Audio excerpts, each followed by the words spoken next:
Muchos se afligieron porque el templo se cerró, pero la iglesia sigue en pie. Desde mi casa puedo adorar porque mi casa se convirtió en un templo. No podemos negar que en este proceso, en vez de menguar en nuestra vida espiritual, estamos sintiendo a Jesús cerca de nosotros y estamos creciendo porque estamos en línea con nuestro propósito, reinventando nuevas formas de hacer negocios, reencontrándonos con nuestra familia.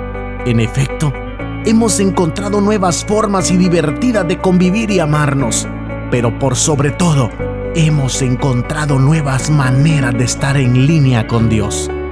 Hoy, reuniré a mi familia en mi propia casa. Tendré la oportunidad de vivir la experiencia de convertir mi casa en templo. No es tan grande el público, pero la Biblia dice que donde 2 o 3 estén congregados en su nombre, ahí está Él en medio de ellos. IDEC MBA te da la bienvenida a la transmisión de hoy.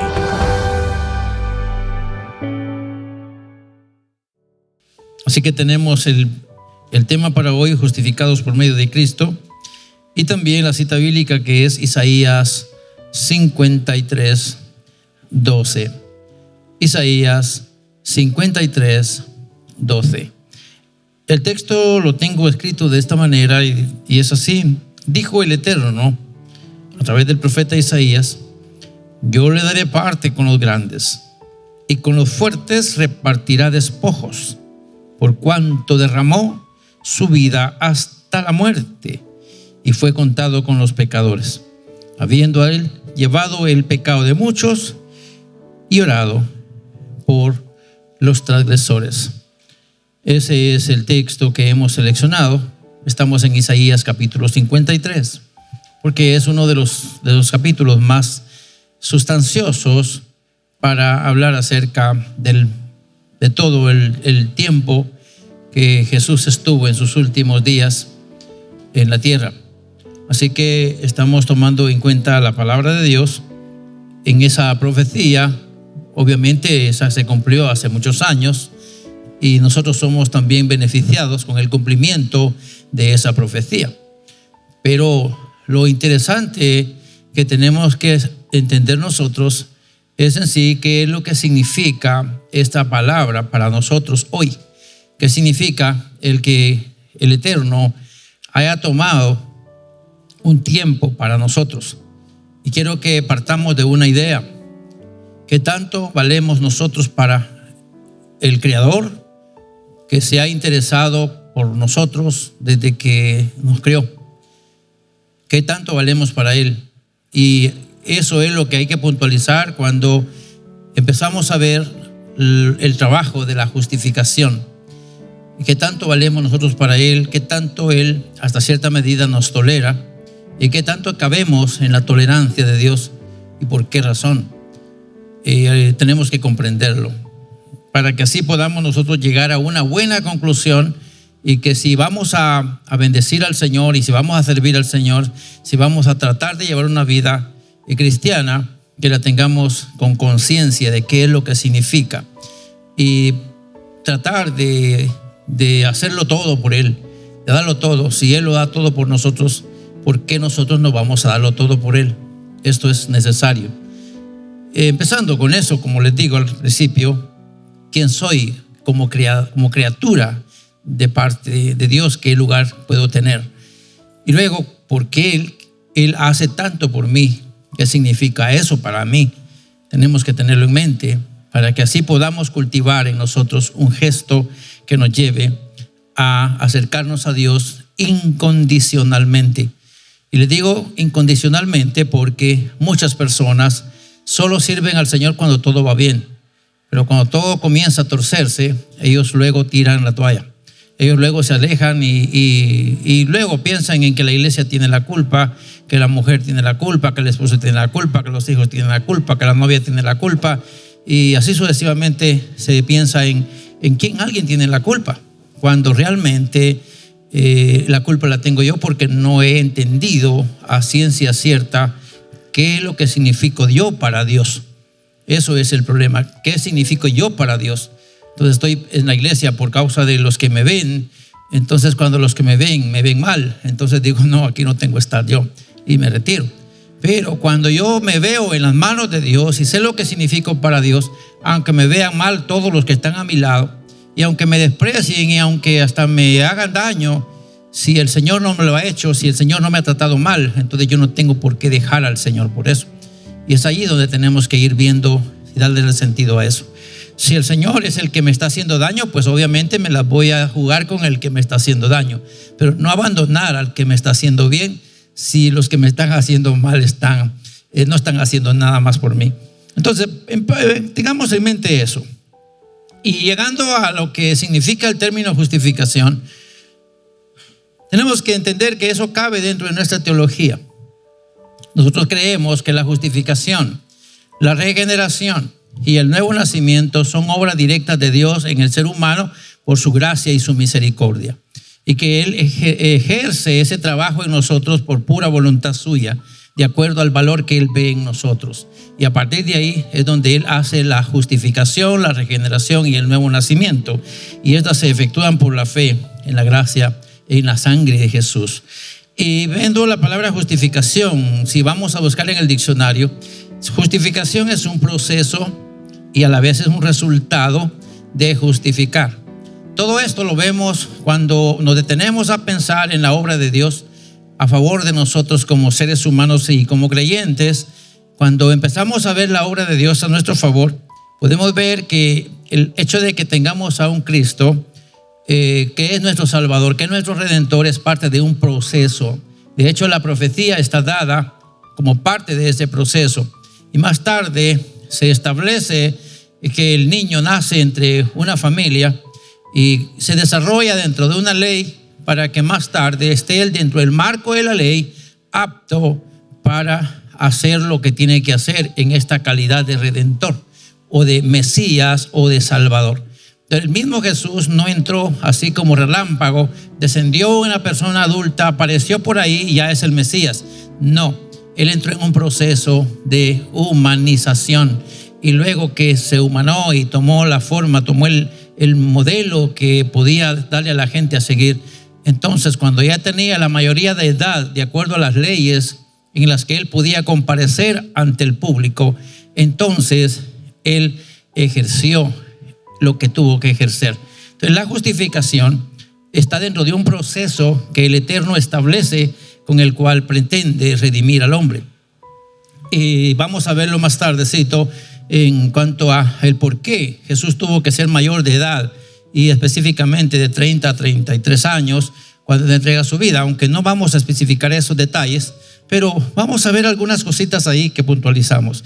Es interesante entonces que veamos que se establece un proceso con el cual el Eterno quiere justificar al hombre, o sea, rectificarlo, porque justificar en sí tiene que ver con tratar de rectificar algo que se había torcido, o también en el caso de la regeneración, que tiene que ver con recuperar lo que se había perdido, y en el caso del nuevo nacimiento, que es volver a vivir. Y ahí vamos viendo ya el trabajo de la justificación. Y si lo vemos ya desde la teología, entonces la justificación es la acción de la gracia de Dios por medio de la cual santifica y hace justo al creyente.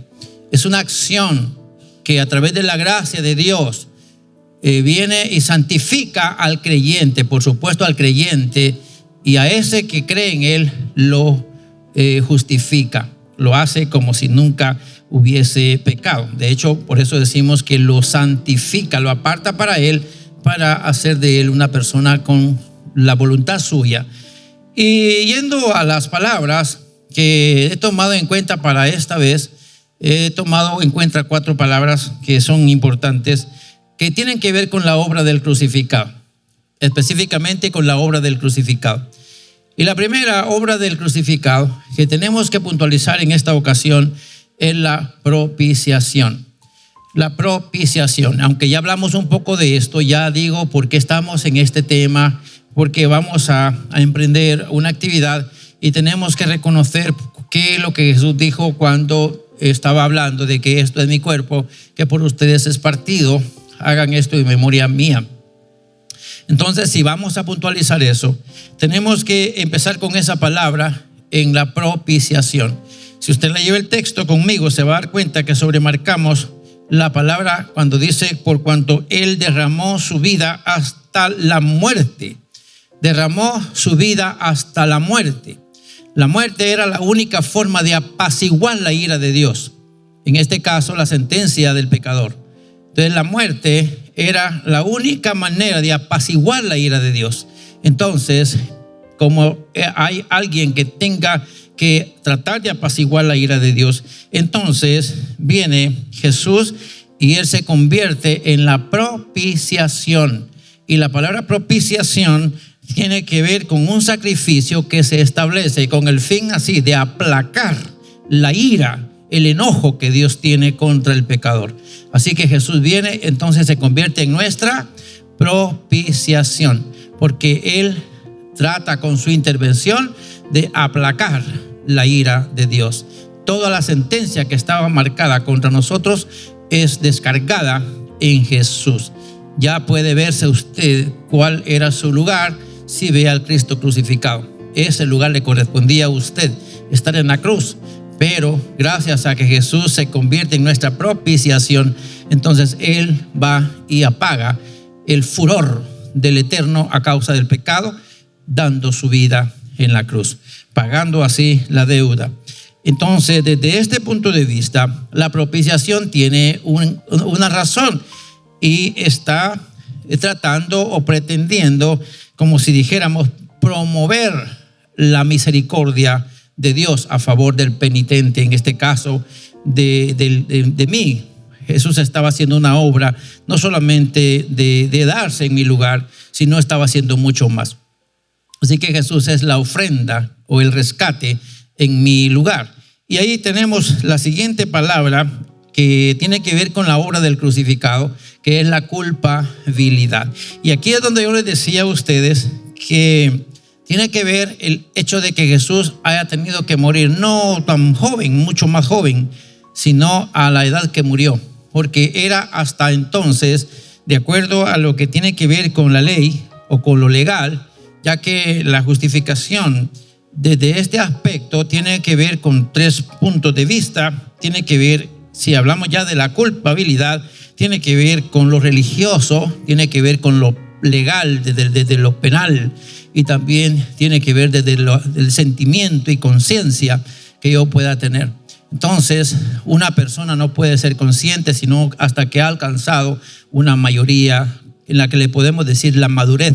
Y eso fue que entonces Jesús va a ir a la cruz, pero hasta que Él ya tiene la madurez total para enfrentar el juicio que va a enfrentar. Entonces, desde el código, que si le pudiéramos llamar así, desde lo penal, entonces no podía Jesús dar su vida en representación o como culpable si no tenía la mayoría de edad. Porque desde este campo, desde lo penal, Jesús tenía que haber estado consciente de la falta cometida. Tenía que estar presente, tenía que estar consciente de la falta cometida, saber lo que esto significaba y estar dispuesto de manera intencional, personal, de decir, no, ya sé lo que me toca y así que no hay problema, enfrentaré la justicia. Eso es lo que está entonces, si ustedes se dan cuenta, todo lo que Jesús pasó, toda la situación que Él pasó frente a las acusaciones que le hicieron, llegó el momento en el que Él se sometió a las leyes, Él fue juzgado y fue sentenciado y llegó al final de su carrera, lo dijimos hace poco, llegó hasta la muerte. Esa fue la sentencia final, pero lo hicieron como una persona consciente de sus actos. Tenía la mayoría de edad para enfrentar la ley por sí mismo y estaba consciente de lo que eso representaba. Entonces, es por eso que Jesús fue muy puntual en hacer todo dentro de un proceso que estaba establecido para la redención. Esto nos dan ganas de aplaudir, pero es algo que sí lo tenemos que saber, algo que sí lo tenemos que entender. Así que Cristo tomó una sentencia. Y en este caso de la culpabilidad significa consideración de alguien como responsable de actuar en contra de una norma, o sea, de su propia conciencia. Dentro de una norma es cuando alguien ya establece reglamentos de comportamiento, cuando nuestra conciencia es ante lo que sabemos que no debemos hacer y lo hacemos y luego sentimos la reprensión, que decimos la famosa reprensión. Entonces nos sentimos culpables de haber hecho algo y queremos pedir disculpa por lo que hicimos. Entonces eso es lo que significa la culpabilidad. Entonces, si lo vemos desde el punto de vista religioso, a través del pecado que fue dado en el ser humano, atrajo una naturaleza pecaminosa. Y si lo vemos desde el punto de vista de la conciencia, tan pronto el hombre comete una falta y sabe que es falta, cae en una situación de debilitamiento. No sé cuál es la experiencia de ustedes, pero en lo personal, cuando yo siento que cometí una infracción, yo pierdo las fuerzas físicas. O sea que mi estado de ánimo cambia. Automáticamente mi estado de ánimo cambia. Cuando sé que estoy cometiendo cualquier error que va contra normas, entonces siento que me desvanezco. O sea que mi estado anímico cambia. Tiene que ver con eso cuando hablamos de la culpabilidad. Por eso es que el Señor nos llama a la paz a través de Cristo. Por eso es que tenemos que entender qué significa la justificación a través de Cristo. Si vamos a ver la siguiente palabra, y en este caso hablamos de la redención. En sí es el núcleo de todo el sacrificio de Jesús, la redención. Pero ¿qué significa redención? En este caso de la redención, pudiéramos entenderlo mucho más fácil cuando pensamos en lo que hacen los señores que quieren un precio por rescatar a alguien que han tomado a manera de secuestro.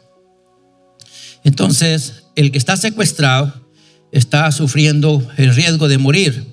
Así que los que lo secuestraron piden una suma, una cantidad que para uno represente más allá del valor de la vida de la persona que secuestraron. O sea que es un familiar mío, yo daría todo lo que tengo por mi familia. Entonces ponen una suma que para mí sea hasta imposible poder pagar. Así que tengo que hacer lo que no puedo, hasta lo que no debo, por causa de rescatar a mi familia. Y dentro de esa expresión es que entra el rescate. Desde esa expresión entra la redención. Jesús ya lo ilustró en una vez que habla que acerca del valor que tiene un campo, que en el campo hay una mina y que él va y vende todo lo que tiene por comprar ese campo.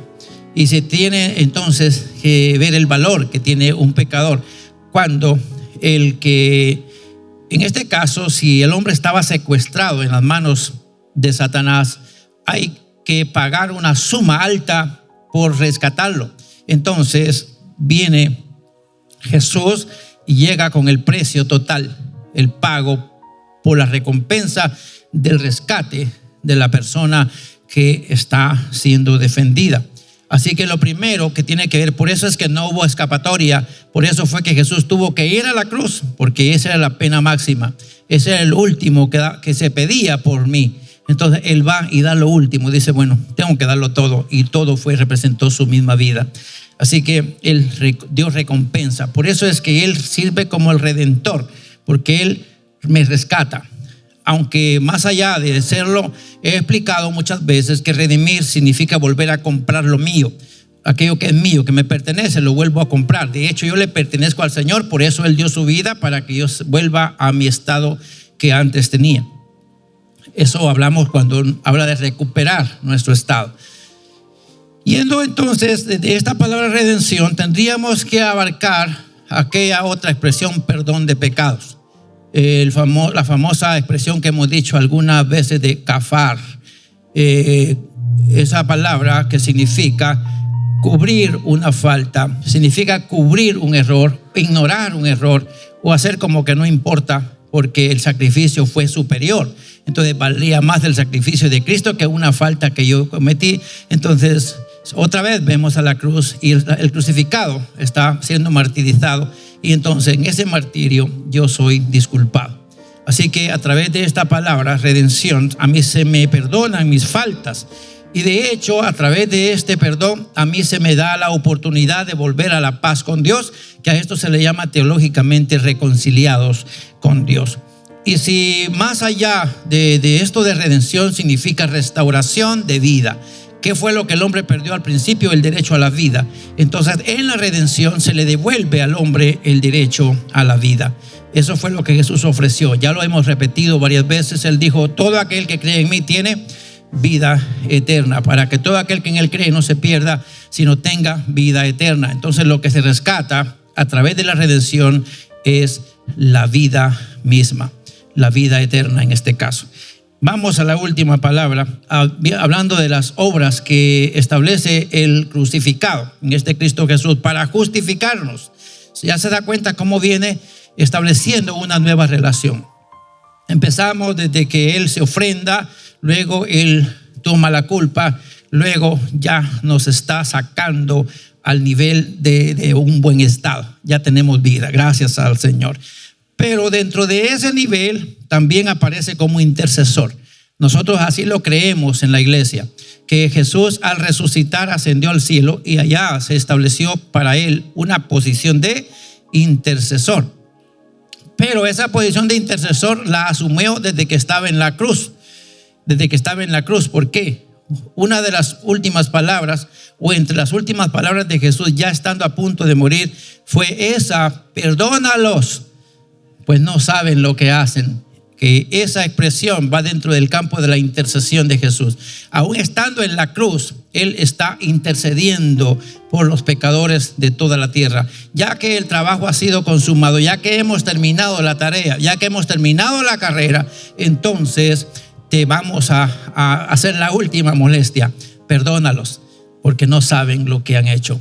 Y no saben lo que han hecho, pudiéramos llegarlo hasta el grado de condenar a Jesús simplemente porque Él se hacía pasar por Dios cuando realmente lo era. El pueblo no lo toleraba de esa manera, pero la verdad es que ellos no sabían que a través de esto, que aunque uno de los que acusaban al Señor dijo: bueno, es mejor que muera uno solo y no que toda la nación perezca, tratando de hablar de este único que iba a morir en favor de toda la nación. Entonces, entrándole a pensar en la justificación, entonces, si eso fuera poco, ya está todo hecho, ya tenemos vida en Jesús, ya está pagada la deuda, ya estamos libres, pero todavía hay una palabra que hace falta, y es: perdónalos, porque no saben lo que hacen.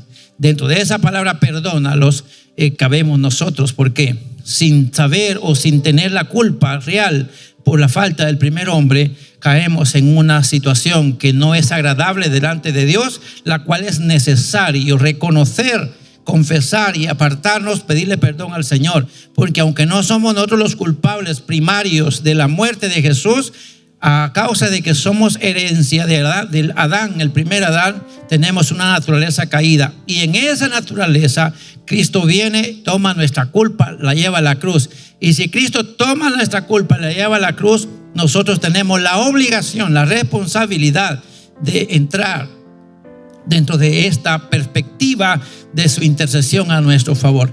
Y fuimos alcanzados, como si eso fuera poco. Antes de partir al cielo, cuando su tarea se estaba terminando, una de sus oraciones de Jesús, capítulo 17 de Juan, fue que no solamente fueran bendecidos aquellos que estaban siendo discípulos de Cristo, sino todos aquellos que creyeran a través del mensaje de Él, a través de sus discípulos. Y nosotros fuimos alcanzados, gloria sea su nombre. Sin embargo, no solamente pasó la intercesión de Cristo en ese momento, Él sigue jugando ese papel de intercesor hasta hoy, porque ante la ira que en algunos momentos pueda suscitarse en el Todopoderoso, Él es el que da la cara para que todos los que todavía han de ser salvos no se pierdan. Entonces Él toma el papel de decirle: esperemos un poquito más.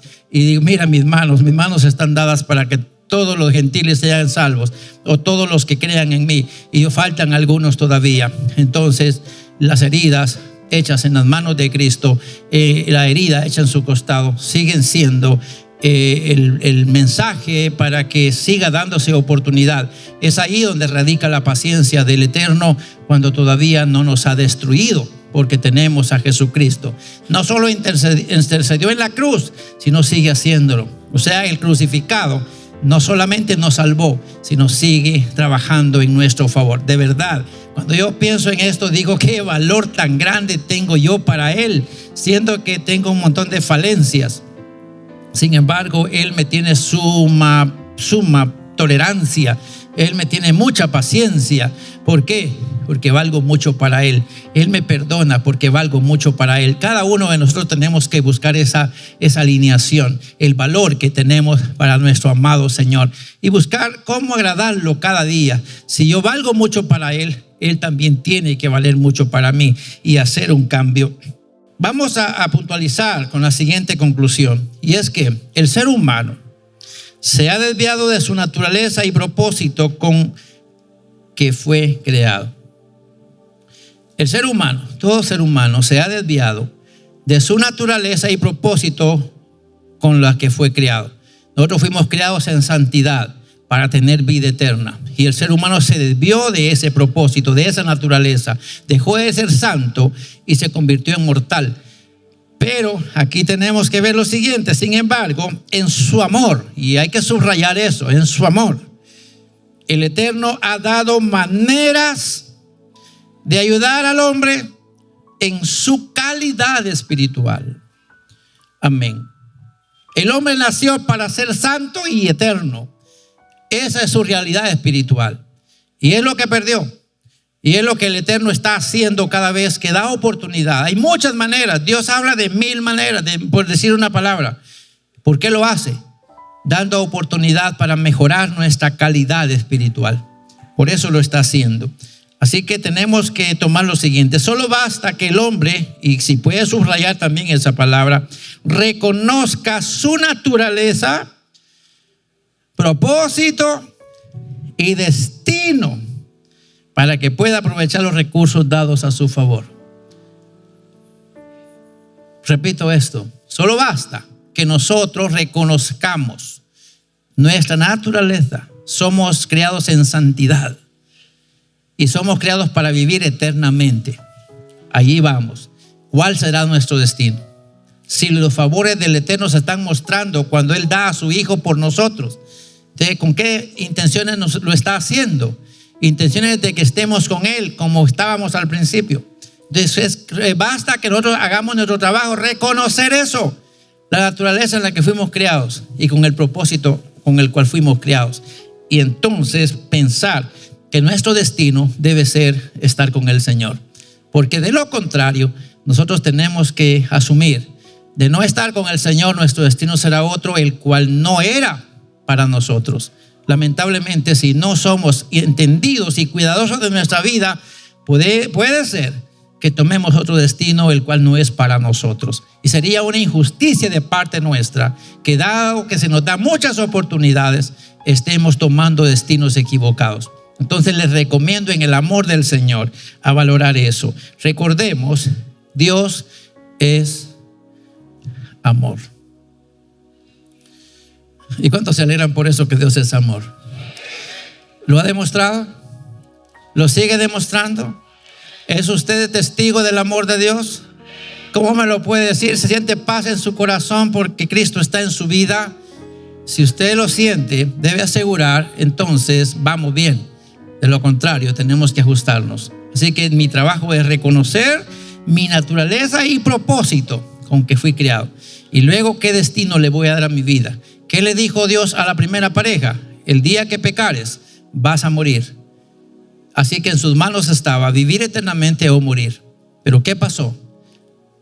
El hombre fracasó, su destino lo cambió el mismo hombre. Nosotros podemos cambiar nuestro destino. Si íbamos mal, podemos ir bien a partir de hoy. Solo espero que cada uno de nosotros entendamos este asunto y nos enfoquemos en nuestro destino.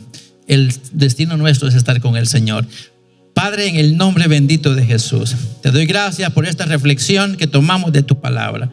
Seguramente nos ayuda para poder valorarnos nosotros, porque algunas veces pensamos en que la salvación se obstruye por cualquier cosa que nos pasa.